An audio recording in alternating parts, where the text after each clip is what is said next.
Many Filipinos don't know that Spanish was widely spoken in the Philippines, so it might come as a surprise that in the movie GOMBURZA from last year, there were Filipinos actually speaking Spanish fluently.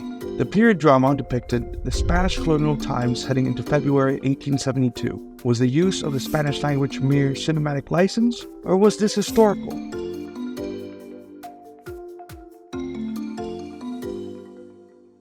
My name is Rafa, a representative of Los Filipinos, a new collective that aims to uphold the meaning behind the word Filipinos and their intimate and historical ties to the Spanish language. No, we are not apologists for the Spanish Empire, if that's what you are thinking. We are simply a group of Filipinos that still speak Spanish, the language of our national heroes, and an official language of the country until 1986. Our history and unity as a country were woven through this beautiful language and its modern proponents. We invite you to explore El Español en Filipinas and the remnants of the Filipino dialect of Spanish. Today is also a very special day. Exactly 152 years ago, GOMBURZA were executed by garrote. In honor of Mariana Gomez, Jose Apolonio Burgos, y Jacinto Zamora, otherwise known as GOMBURZA, we'd like to present our pilot episode where we will uncover 5 things you did not know about Filipino Spanish.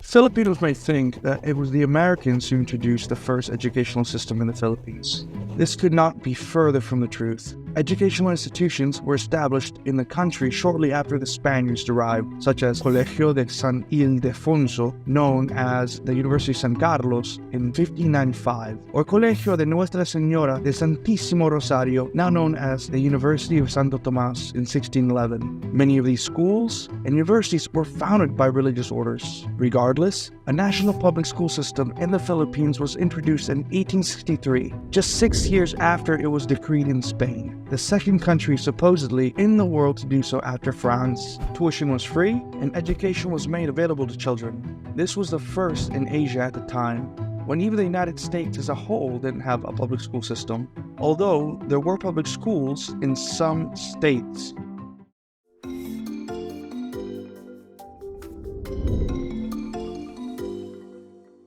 Before 1863, Spanish was already taught, but this was limited within the setting of private schools as there were no government-funded schools yet. Like Europe, education was limited to those who could afford it, which included the alta sociedad in large cities, children of Chinese merchants, and other privileged groups. But once the public school system was established, with Spanish as the medium of instruction in schools and universities, more Filipinos had access to free education. The law decreed to erect 2 schools, one for boys and the other for girls, in every municipality, as run by the ayuntamiento, or town. This debunks the idea that Spain never intended for Filipinos to learn Spanish, and that therefore there was only a reliance on missionaries learning the local languages instead. It is true that missionaries learned and documented the local languages, but it was also true that they created private schools to teach not just religion, but also the Spanish language. By the time of GOMBURZA, Spanish was already well on its way to becoming very widely spoken by Filipinos, and not just by wealthy elites.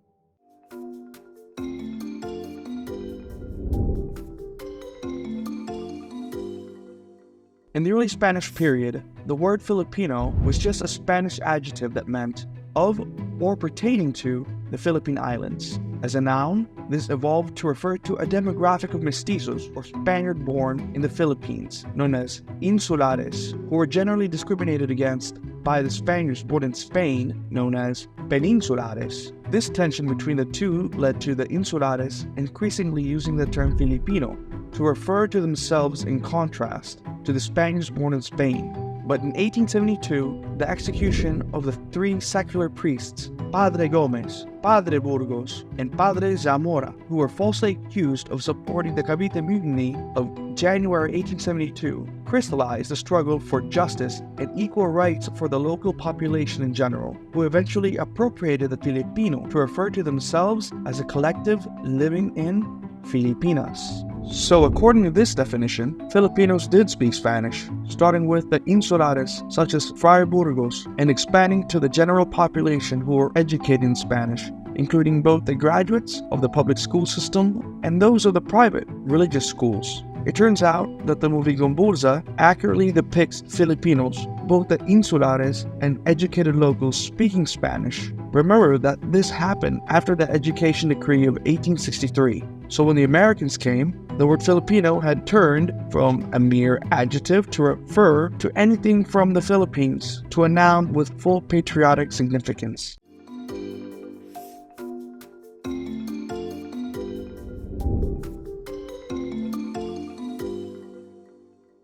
Filipino Spanish can be considered a dialect of Spanish.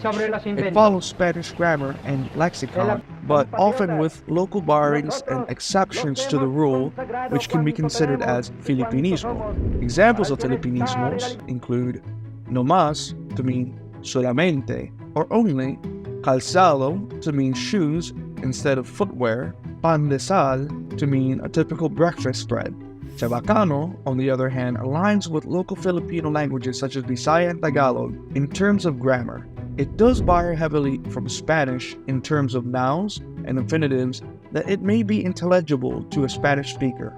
Interestingly enough, when people who can still speak Filipino Spanish converse with today's global Spanish speakers, the general remark is that Filipino Spanish is easily understood, although it sounds different, at times even old-fashioned, indicating nuances unique to this dialect. Unfortunately, according to a study in 2020, an estimate of only 4,000 Filipinos have Spanish as their lengua materna in the Philippines. Many of them come from Spanish-speaking families, which pass down the language from one generation to another.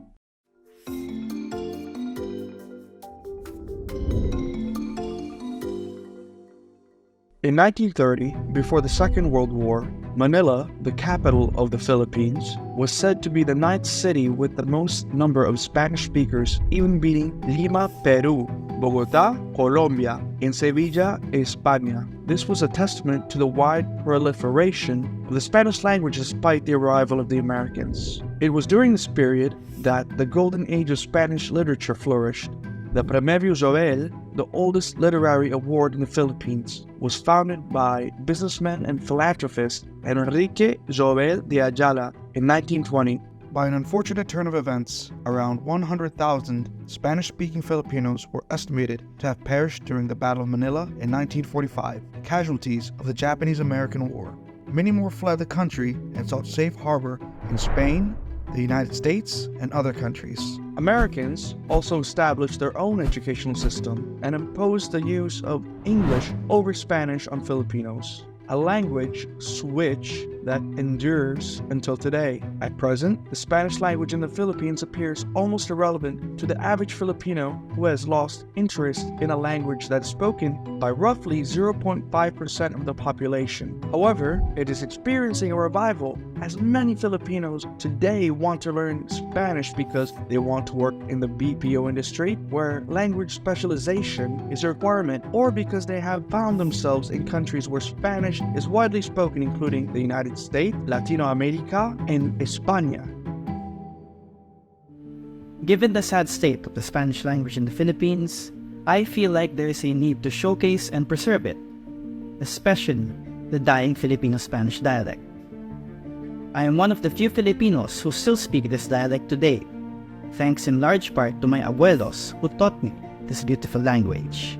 The advocacy of this channel is, first of all, supporting Filipinos learning Spanish in whatever standard, and showcasing the Filipino Spanish dialect to the world at large.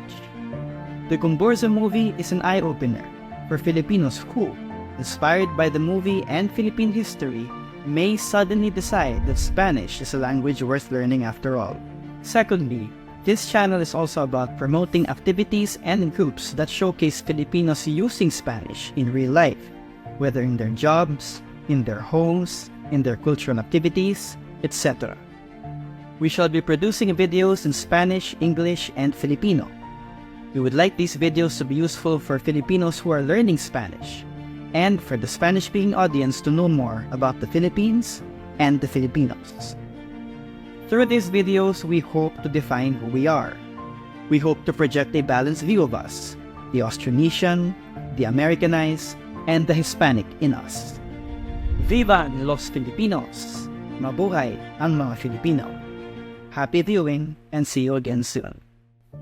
Help us with our advocacy by subscribing to this channel and clicking on like to encourage other Filipinos to join us in this adventure.